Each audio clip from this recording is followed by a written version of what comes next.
Samurai Paint. Swabe yung buga, hinahanap mo na kulay makukuha talaga. Samurai Paint.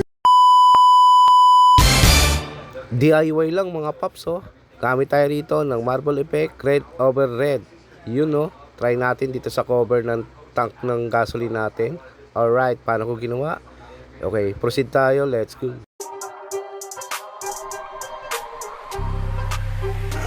Samurai Paint. Swabe yung buga, hinahanap mo na kulay makukuha talaga. Samurai Paint. Kumikina sa mata, merong kalidad na di mo makikita sa iba. Samurai Paint. Paint, paint.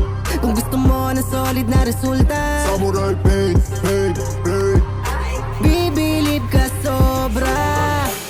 Subok na to ng karamihan, kaya siguradong wala kang pagsisisihan. Iba't ibang kulay ang iyong pagpipilian. Pag ito gamit mo, sasakyan mo pagtitinginan. Kasi sobrang lupet, kahit luma na magmumukha yung bago ulit. Di basta-basta nababakbak, matibet. Kasi di mo na kailangan magpalit ng palet. O diba ang bangis, hindi basta kumukupas. Kumikinang sa mata kahit na walang punas. Kaya kung hanap mo ay quality talaga. Samurai Paint.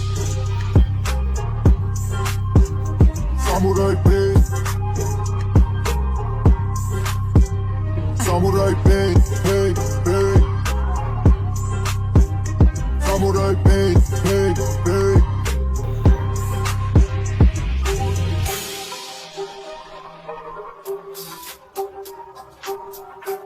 Samurai Paint. Samurai Paint.